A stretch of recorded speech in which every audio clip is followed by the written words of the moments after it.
Hello and welcome Universe Mode. This is Smackdown Live. The scenery for this brand changed significantly at SummerSlam. It has to be said. Not only were there every title defended, not only were there plenty of talking points for SmackDown Live, but as you saw from the pictures right at the start, we have a new WWE champion, and his name is Brock Lesnar.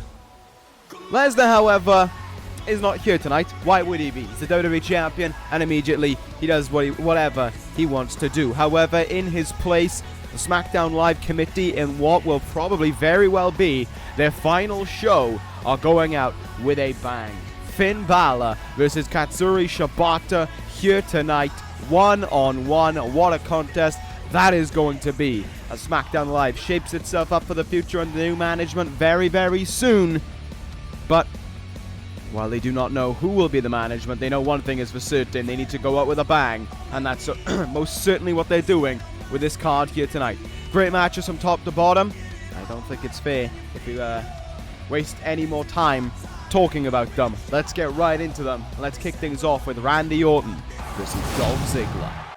And so we kick off this episode of SmackDown Live with a return match from a fairly lengthy time ago, back before No Mercy was even a thing.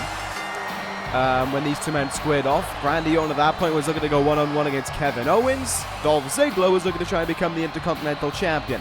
Neither proved successful in what they wanted at the end of it, but last time we did see Randy Orton on SmackDown Live, he was tapping out to the Brock Lock, which took Brock Lesnar to SummerSlam, and then of course the WWE Championship a week and a half later. The Beast stands tall, and since that night in Brooklyn, the Rainmaker has been silent. The Rainmaker has not wanted anything to do. He's gone into recluse ever since that defeat. Kazuchika Okada tried absolutely everything in his power in order to make something happen on that evening, in order to defeat the Beast, to walk out as the WWE Champion, and he didn't. That is going to eat up Okada inside for the longest time until he gets that championship back. The Rainmaker, until then though, I don't know where he's going to be at. I mean, it was one hell of a fight as well. Okada busted open, required stitches, and at the end of the evening, he lost blood, he lost sweat, he lost, and he took a lot of punishment. But that felt as if that was the only thing he was taking home from SummerSlam, was punishment, because he lost blood, and he lost a lot of sweat. But most importantly to Okada, what he lost was his WWE Championship. You cannot go calling any underhanded tactics from Lesnar. You can't go saying that Lesnar cheated to win the title, as much as I think we all would love to say that for Okada to have a chance to still be champion in some way, or to lose in some underhanded tactic. Brock Lesnar just beat him. Plain and simple. Lesnar put him in that ring and beat him. And that hurts the most, I think, for Okada. Is not the knowledge of, not only the knowledge that he's no longer WWE champion, but the knowledge that he was just beat. Plain and simple. He was beat. Let us move on. Anyways, the start of this episode here tonight, let us focus on what we've got coming up right now between Ziggler and Orton.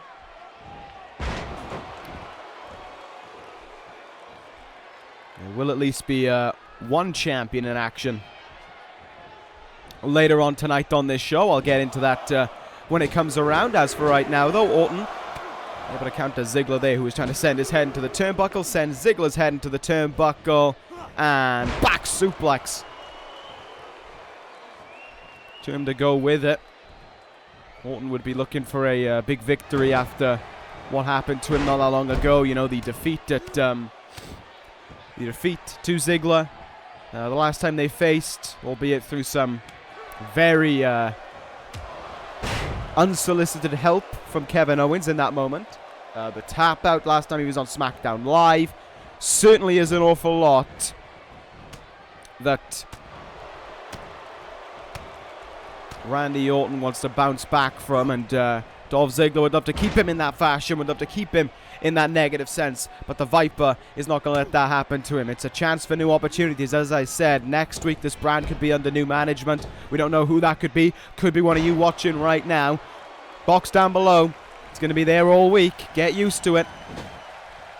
It is not first come, first serve, of course. It is the most talented get chosen. That could be anyone. As for right now, Orton, Ziggler, everyone else here tonight on SmackDown Live in action are going to do exactly what they were doing last night on Monday Night Raw. Proving their worth, proving their value, proving they belong on this brand, and showing to everyone, most importantly the next SmackDown Live general manager, whoever that may be, that they deserve to be on this roster. Ziggler, back suplex, kicked up right after it as well, and then a kick of the chest by the former World Heavyweight Champion. Ziggler from behind here, Jim, and suplex counter from Orton. And Orton, RKO to Ziggler.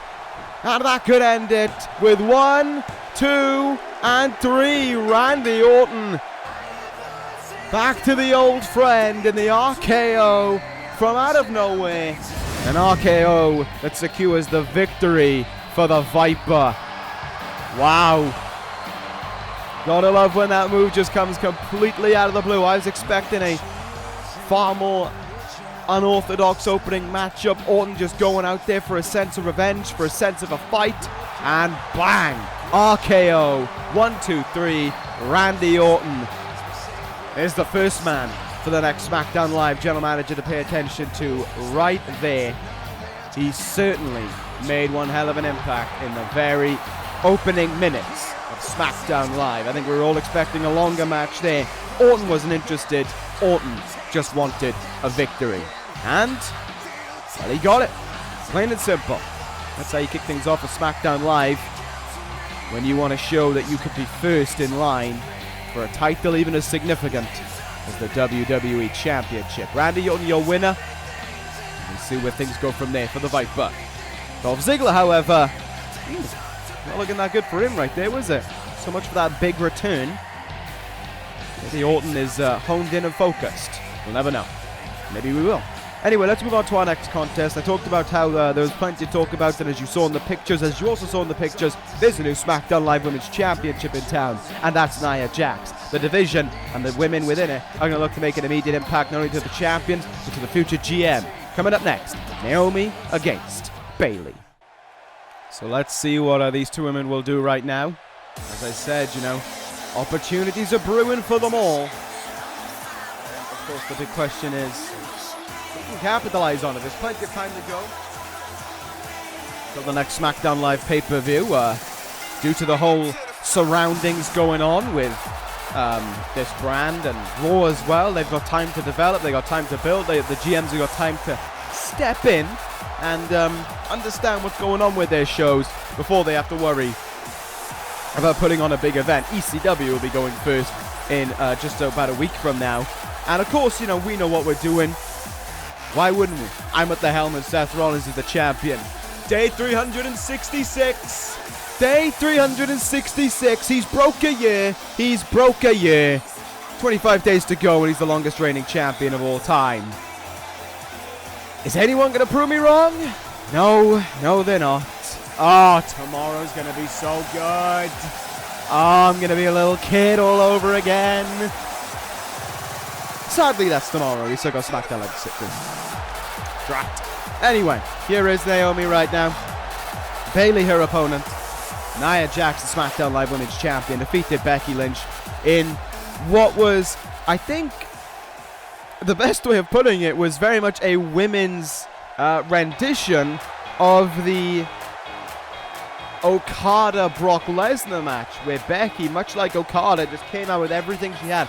Swinging, flying, hitting, locking in all her big moves, just trying anything to keep the bigger of the two down, trying to keep the beast, if you will, down. And Nia Jax in the end was just like, nope, and just beat her.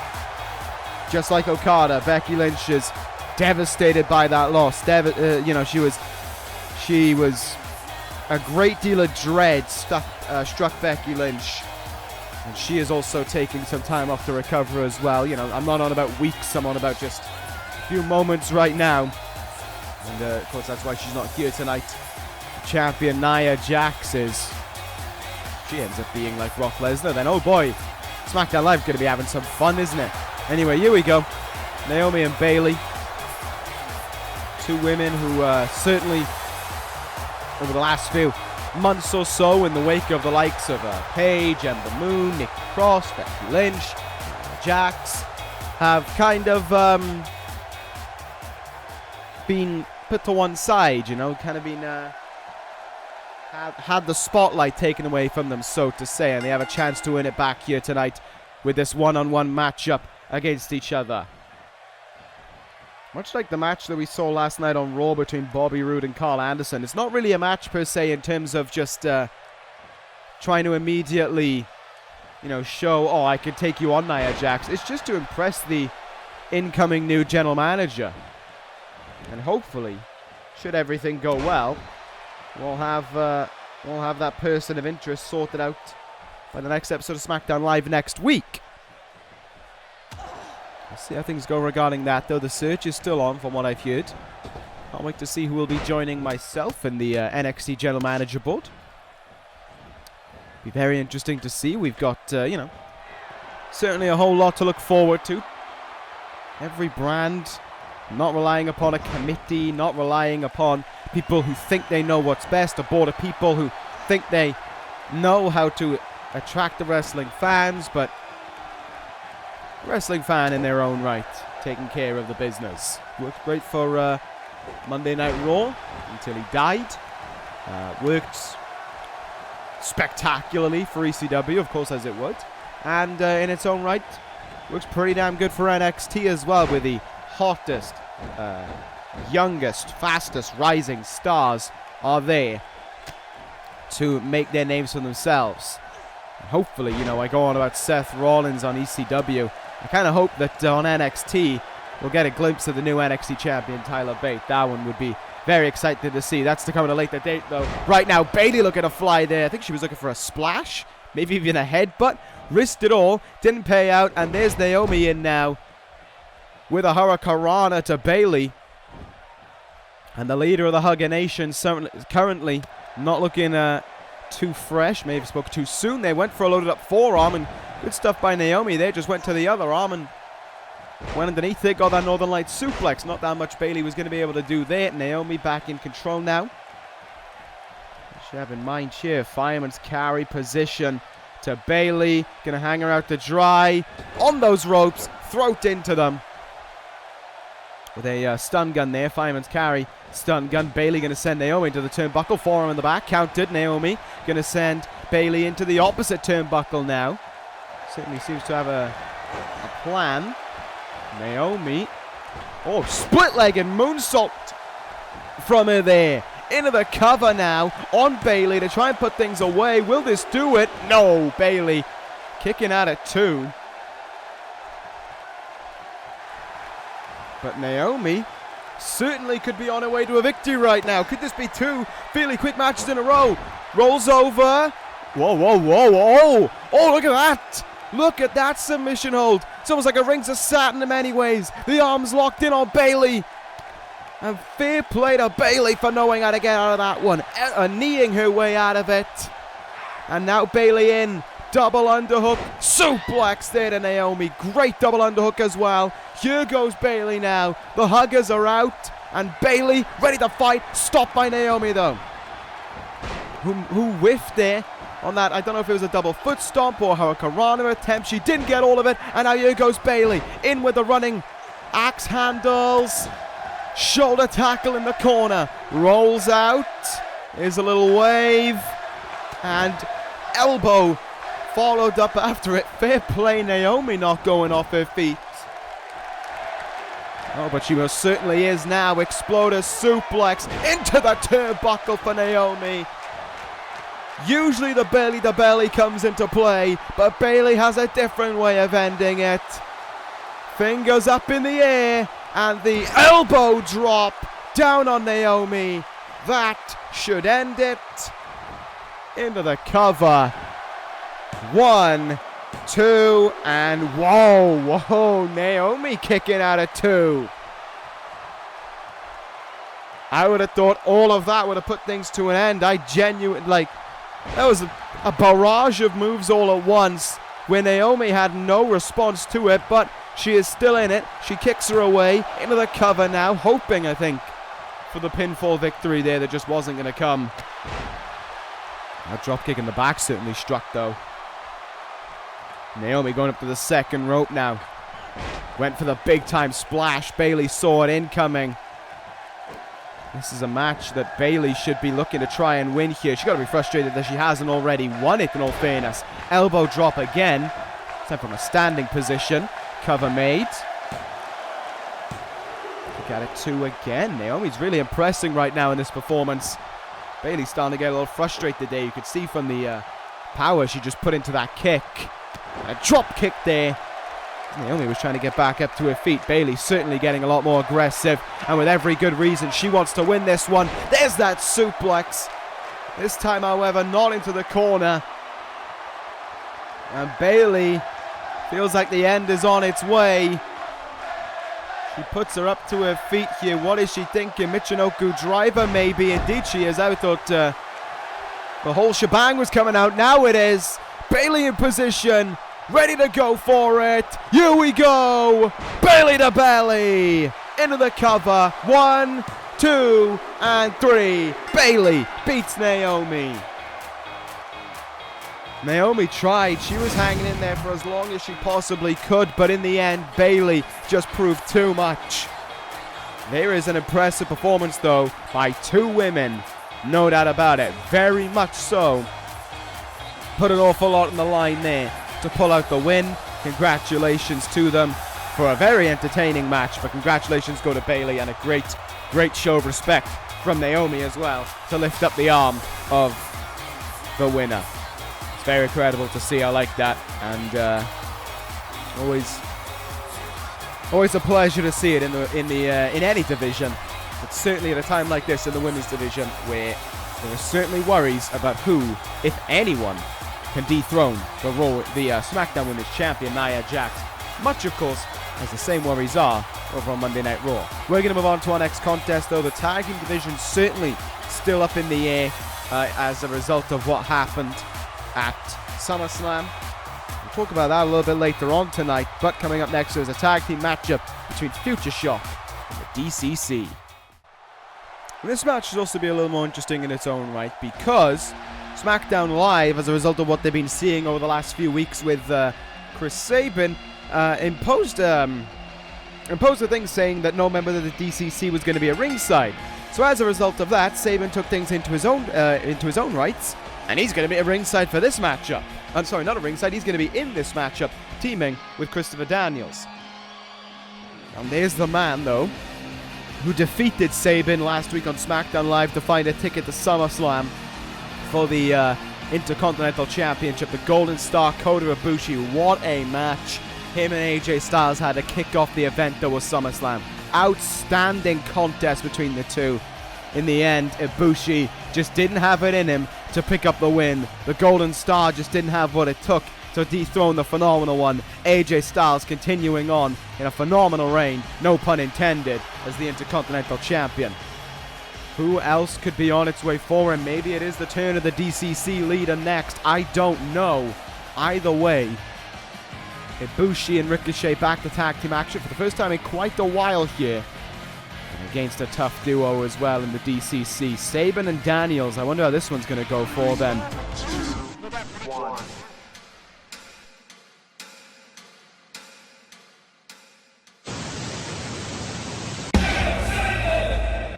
Here they are.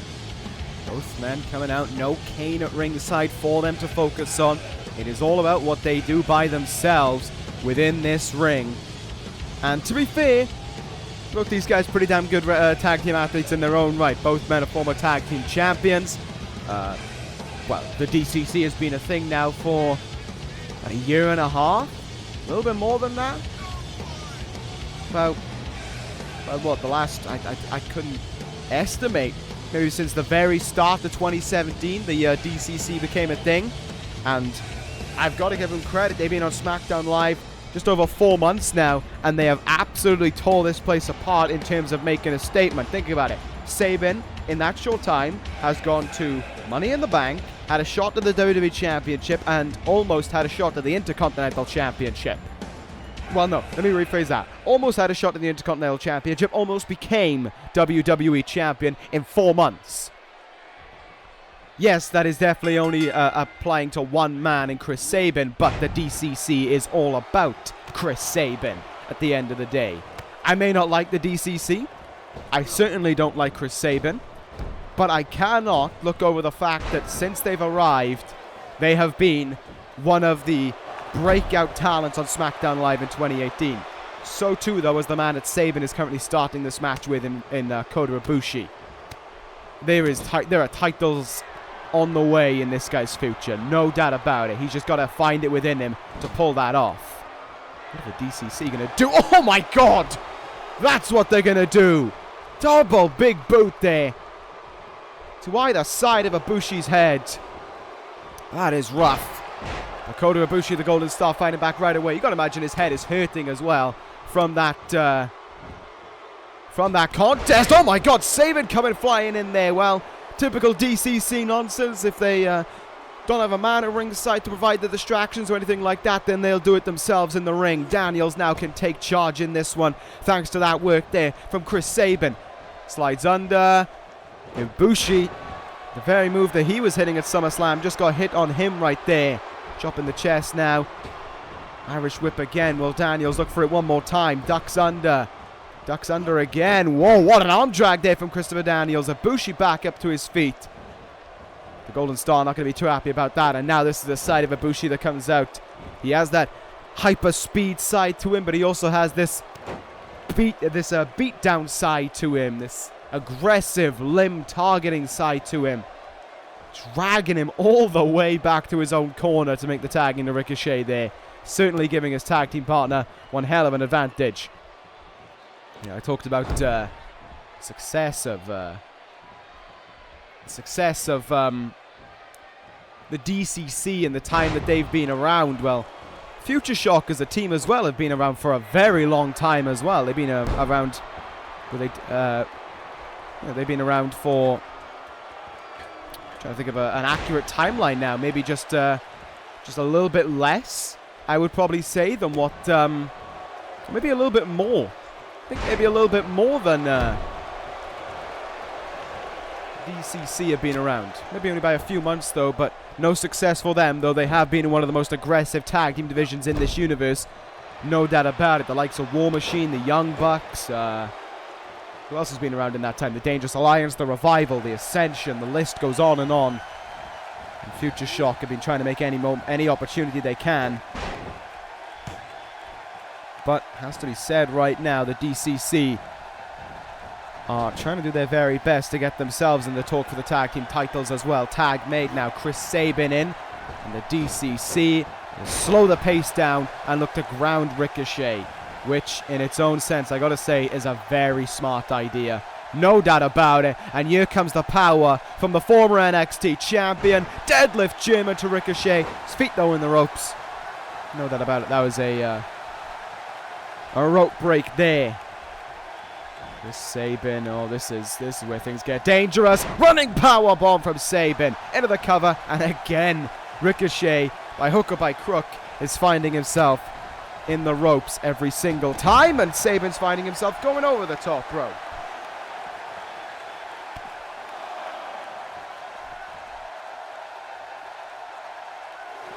And on the outside, this is where things can start to get a bit dangerous. So things can start to get a bit risky. Crucifix there by Ricochet. That impact certainly isn't going to help Chris Sabin in any way. Neither will that one, as Ricochet and Ibushi colliding there. Ricochet going into Ibushi's foot. Unintentional from the Golden Star, but certainly intentional from Chris Sabin, who lifts up Ricochet now, looking for the Sabinlizer, and he gets it. Oh, he's one move away. He's one move away from looking for the victory that he craves. And he's going to bring Ricochet in. He's going to put him up on his shoulders. And here he goes. Cradle shock in. Cover made. Ibushi clothesline down. But Ricochet kicks at it too. And the face tells the whole story for Chris Sabin. He wanted that to be the end. And it was not, plain and simple. Ricochet, though, sent into the turnbuckle. Tag made. What other things that the D.C.C got up in their sleeves? Oh, here we go. The old move of Red Dragon. Daniels, though, trying to do his best to keep down. Ricochet trying to stop the tag being made into Ibushi. If that tag gets made, everything changes. Maybe not. Because here we go. Look at this from it, Ricochet. Northern Lights into a brain buster. Outstanding piece of work. And now he could be just one move away from victory. Daniels, though, going to do his very best to stop him. Grounds him back down there. Now doing his very best to keep him down, to go with it. Christopher Daniels has him in. He's hooking the arms. He's looking for Angel's Wings! Deep in the corner of the D.C.C. And a Ricochet kicks out again. How did that happen? How has Ricochet managed to kick out at two big moves here? And he's fighting back. Sabin did something stupid and is now on the outside. Daniels is on his own. Oh, if I was Ricochet, I'd make the tag in right now. This is a big mistake to make. And Daniels is making him pay for it. Up to his feet and rolls him up. Roll up by Daniels. Will this do it? No, Ricochet kicks at it too. Daniels lifting him up, just striking away right now at Ricochet. But Ricochet in there with the counter. And sending Daniels into what I would definitely call the wrong turnbuckle. All things considered. Ricochet, though, standing 450.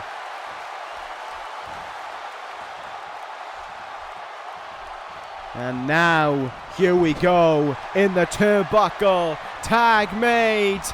And they're going to return the favor with one of their own. Roundhouse kick and a brain buster from Future Shock. Cover made here. Sabin just didn't bother helping him there. Sabin just walked around the ring. He didn't help him. He didn't help his man. Oh, that's that D.C.C superiority complex. Chris Sabin only helps when he wants to. And if he feels like someone's let him down, then he's more than happy to just leave him fall. And he did just that right there to Christopher Daniels. He believed Daniels let him down somehow and made him pay for it by eating the pinfall there. Future Shock your winners. Ibushi bouncing right back into the win column just a few days after that disappointing for him anyway loss at SummerSlam. What does this mean going forward for these guys? I don't know. Time will only tell. But either way, I'm looking forward to seeing what happens with Future Shock. Now then, it is time to talk about the tag team division. I said before this match, I'd get into the tag team situation later on in the evening. It is now later, and it is time to talk about what is up next. So SummerSlam, you know what I'm on about when I talk about this match. Coming up next, one-on-one, Tonga versus Bobby Fish. And what makes this match even better for the Dangerous Alliance and even worse for Tonga? He's on his own. Tonga and the Gorillas of Destiny paying for what they did at SummerSlam. And Tonga has to go this one alone. The last time he did that, he met the Demon Finn Balor. So this one's probably not going to go that much better for him. Nevertheless, in case you didn't see what happened, you have a tweet count. And, well, I mean, I've already spoiled plenty of SummerSlam, so it doesn't really matter. As a matter of fact, you saw it in the pictures at the start. Tonga, Tangaloa, Bad Luck Fale did everything in their power to retain the tag team titles in that tag team turmoil match. The Usos were beaten. There's no doubt about it. The Dangerous Alliance beat the Usos. As frustrating and as sad as that is, that happened.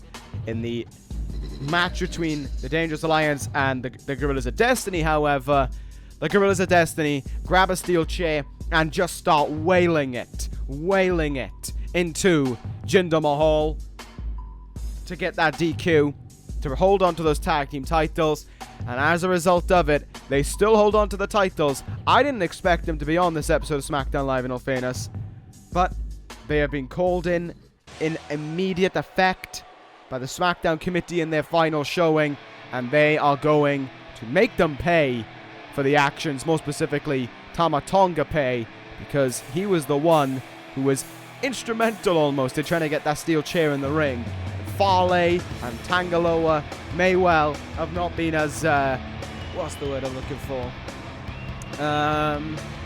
May not have been as enjoyable to witness them getting beaten, because they're big guys. It would have been a strenuous task, even for the man who is 26 days away from losing his longest reign of all time. Regardless, he still has it for now, so, you know. Can you tell I'm feeling confident no matter what happens at the next ECW pay-per-view? He's got to wrestle twice that night, don't forget. Bobby Fish, however, going to get his revenge against Tama Tonga, or at least try to. Don't think I'm here willing him on. Going to say, go on, Bobby Fish. You get him. You do it for the Dangerous Alliance. No. I couldn't care less if Fish, Tangaloa, Jinder Mahal, and Paul Heyman all suddenly collapse within this ring right now. I couldn't care. I'd be glad, effectively, if that happened. I don't want Fish getting revenge, but I don't want Tama Tonga and the rest of the Gorillas of Destiny to be getting away with things all the time. So I guess this is the lesser of two evils, even though Bobby Fish is pretty damn evil. Not really much of a win-win scenario in this one, is there? There's kind of just a bit of disappointment on either side. Anyway, we are getting into this one. Bobby Fish, side headlock takeover here to Tama Tonga. And Tonga just socked in the face there with a punch. Probably right in the bridge of the nose by Bobby Fish as he keeps on going here. Fish going to go after the arm. Arm drag there. I do like how it's Fish more than Mahal, though, because at least I can appreciate some decent wrestling in this matchup.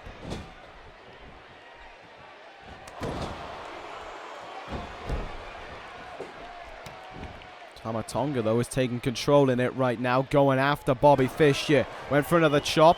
Fish able to counter it, and now this is the aggressive side of the once 390-day reigning WWE champion.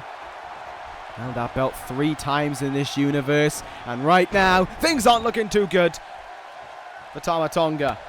Sent into the turnbuckle with an exploded suplex, kicked in the ribs. Fish gonna go up high here. Not often we see this, but it could be effective. Fish went for the moonsault. And Tama Tonga moved out of the way. Can't connect with what he was looking for, though. Bobby Fish, this is the side of him that held on to a title for 390 days. This is the side of him that main evented this past WrestleMania. This is what makes Bobby Fish, Bobby Fish. Non-stop aggression on Tama Tonga right now. Brainbuster onto the knee already. Bobby Fish, I haven't seen this move in ages from him, and I gotta be honest, I'm kind of happy to see it. Fish hook. Oh yes, that was good. That was good to catch up on an old move. There's 2. There's 3. Bobby Fish just trounced Tama Tonga. Absolutely wipe the floor with him. Well, one thing's for certain. The Dangerous Alliance and the Gorillas of Destiny haven't finished their business one bit with one another. They have still got plenty left to deal with. And it revolves more around just a win here and there on SmackDown Live. Whoever the next SmackDown Live GM is, I don't think you have to look very far to realize what your next title match is in terms of those WWE Tag Team titles. Bobby Fish just destroyed Tama Tonga. What will happen when he gets in the ring with Tangaloa in the side of that man who he just decimated as well? Oh, that means Paul Heyman's going to be happy. Oh yeah, it's still Still pretty not good, is it? No. No, that doesn't make me any happy thoughts. Anyway, tell you what does get happy thoughts in my mind is the main event up next. Oh boy, here we go. For the first time, I think ever, Finn Balor versus Katsuyori Shibata. Yes, please. Let's do it. Fair play, SmackDown Live committee. You are going out with one hell of a bang. Let us do this main event. Let us get right into this huge main event. And I mean, right about at the start of the evening with Randy Orton's victory over Dolph Ziggler, how that could have implications for a title as big as the WWE Championship. I think the same happens here with this main event. Whoever wins it, Balor or Shibata, both guys would love to get their hands back on some gold. Well, in Balor's case, back on some gold. In Shibata's case, on some gold in general. What a main event we are in for right now between these two men, though. This is going to be outstanding to witness. Finn Balor, who was in that little Intercontinental Championship tournament, I think got eliminated in it by Chris Sabin through the assistance of the D.C.C. However, the SmackDown Live committee rewarding the former Intercontinental Champion with one big-time match here against Shibata. Has to be said, even with the WWE Champion not here, even with Okada in recluse right now following that loss. Still one hell of a main event, isn't it? Still an absolutely outstanding main event. The former two-time world champion heading towards the ring here. Finn Balor. Never held the WWE Championship. Oh, wait. Yeah, scrap that one. But it was only for like 4 days, so don't worry. Finn Balor, though, ready for this one. Ready for this matchup here against Shibata. It's been a little while since we last saw Shibata in action. Got to be fair. The last time he was supposed to be in action was actually last week on SmackDown Live. He's supposed to face Brock Lesnar. But Okada started attacking Lesnar backstage. Tried to play the Beast's games as early as that episode of SmackDown Live. Paid for it. Got F5 twice on the stage. That did the impact heading into SummerSlam. And then, of course, we all remember what happened at SummerSlam. And we all know who the face of SmackDown Live is right now. That's just how things go when you try and cross the Beast, when you try and play the Beast's own games against him. That's just how things go. Nevertheless, you don't have to focus on Brock Lesnar right now. We can focus on this matchup right here. Balor stands in the ring after taking his reaction from this Massachusetts crowd to go one-on-one against the wrestler. Shibata is ready for one hell of a contest. He almost became WWE Champion at Money in the Bank against none other than Kazuchika Okada. He had nothing towards Okada. He had nothing but bad blood towards him. By the end of their match, he had nothing but respect for Okada. He lifted the arm of the champion, which was an incredible feat to bear witness to. And now Shibata is ready to do battle once again here on SmackDown Live. Himself and Finn Balor one-on-one here. What can Shibata do? The first time in a little while, to be fair, on SmackDown Live, as we were gearing up with an awful lot of going on at once. It was kind of hard for Shibata to get his name out there. However, since things have calmed down, this is Shibata's chance, along with Finn Balor, to be fair, to make his presence felt for the entire crowd here on SmackDown Live, for all who watch, for the SmackDown Live committee, for myself, and of course, most importantly, as I have proclaimed numerous times, last night on Raw and here tonight on SmackDown Live, the future general manager of this brand. No one knows who it is. I don't know who it is. You don't know who it is. I mean, it could be you, but you don't know that, do you? Either way, whoever the SmackDown Live general manager is going to be heading into, I hope, next week's show, they have an incredible roster belonging to them, and they have an incredible main event as well to bear witness to right now. Balor and Shibata, here we go. Shibata wanted to get into the collar and elbow tie-up, the technical wrestling with Finn Balor. He wants to overpower Finn Balor first with his natural ability, and then if things go wrong from there, he's just going to smack him in the face a bunch of times, isn't he? Let's be honest, that's how Shibata goes. Rolls his way out of that one. Finn Balor, though, catching the leg. Double knee face buster there from Balor. Good stuff so far. Early days, though, in this one. This is going to be the main event. This is going to be a long main event, certainly. And here come the kicks now. Uh-oh. And there's a strike from Shibata as well to go with them. It's amazing how the littlest things, when done by Shibata, can sound so painful. He just throws Finn Balor away there like he's nothing. Racked. Look at those strikes. Just raining away on him there was Shibata. And now he's the one in control in this matchup. Off the ropes, and what a lariat there to Finn Balor.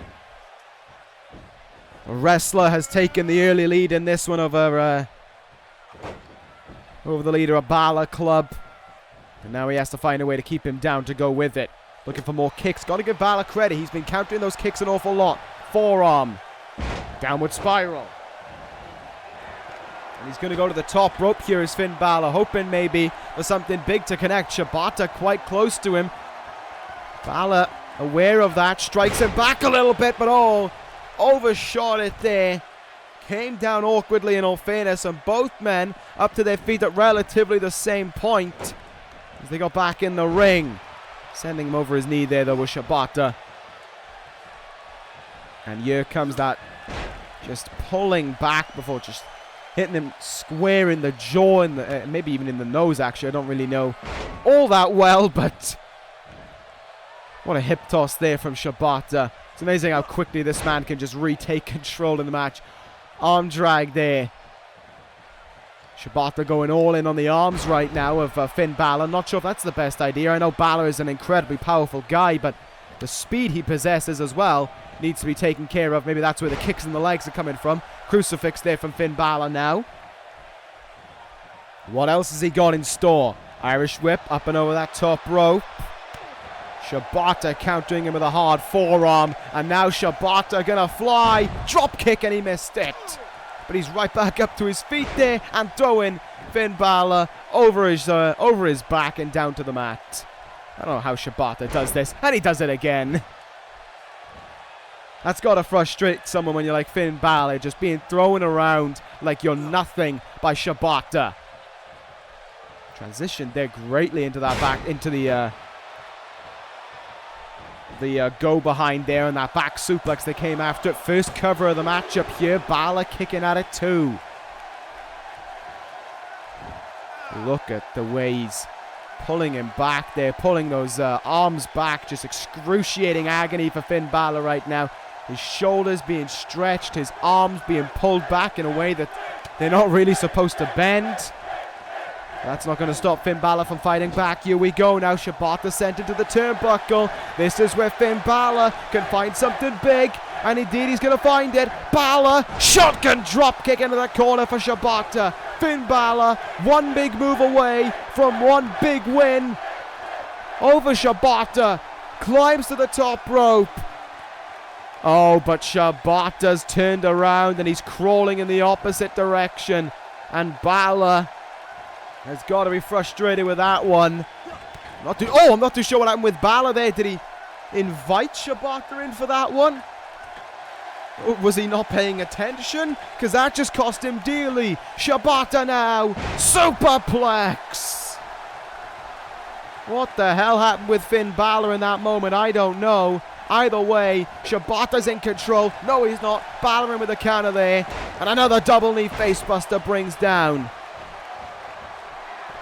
Shibata, and here we go. Now he's going to go to the top rope. Now Balor's going to look for it. Shibata ain't moving this time. Coup de grace from Finn Balor. The cover made, and Shibata's arm underneath the ropes. Not going to pan out the way he wants it to, and Shibata now countering him. Go behind you. Back suplex all of a sudden. How does Shibata pull that off just seconds after taking a coup de grace? I have no idea. Balor, though, returning the favor. And he's calling for Balor Club support right now. Calling for them to will him on here in this one. Shibata back elbow. Balor catches the leg again in this one. And here come the forearms. There's two of them. And there's a sling blade.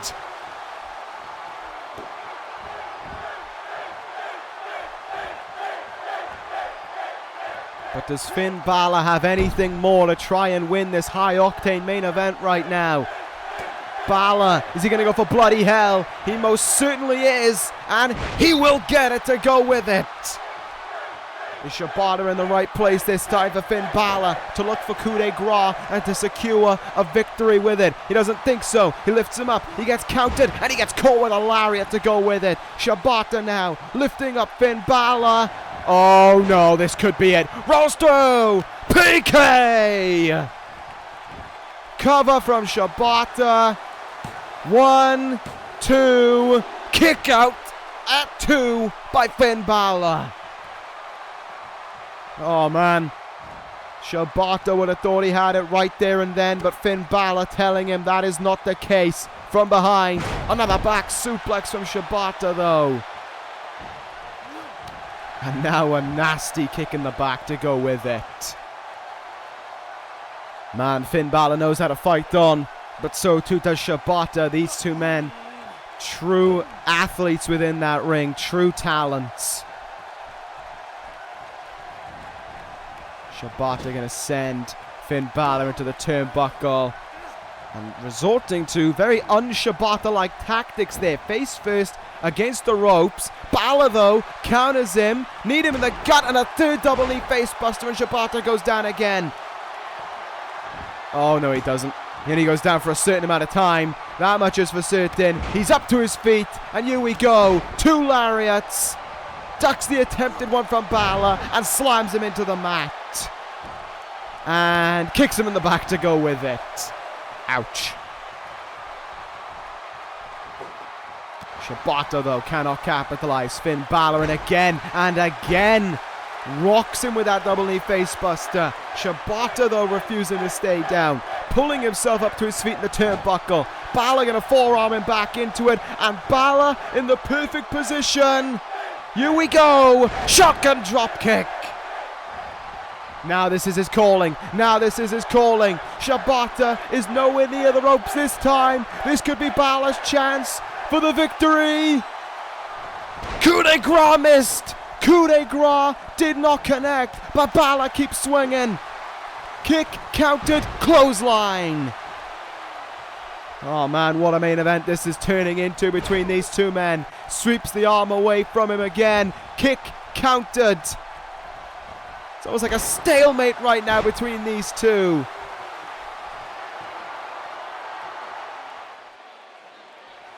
Finn Balor still trying to keep on going here against Shibata.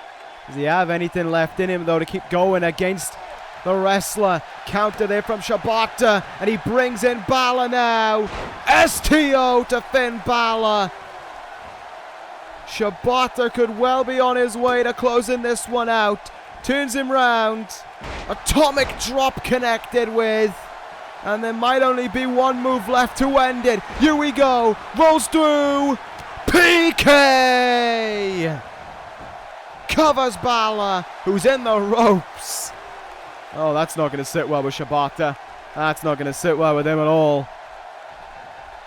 Balor now thrown across the ring there with that Irish whip. Shibata lining up the shot on Balor.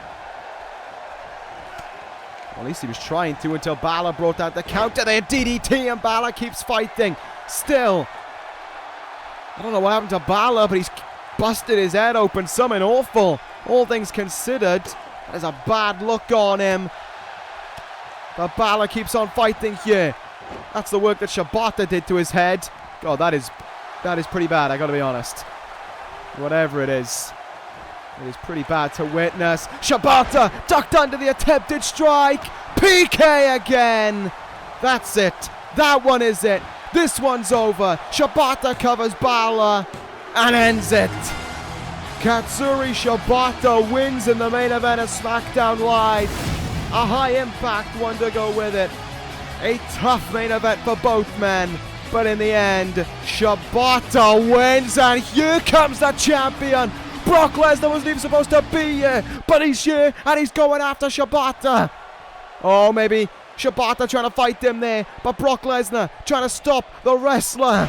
Backbreaker to him now, the WWE Champion. Didn't even know he was here in the building. But he's here right now, and he's going after Shibata. And Shibata is defenseless now to what Brock Lesnar's going to do to him. The Beast making an immediate impact as the WWE Champion. Suplex City to Shibata. Oh, good God. Shibata is lifeless, defenseless, and now about to be struck. Lesnar. F5 to Shibata. The wrestler is down. The Beast is standing tall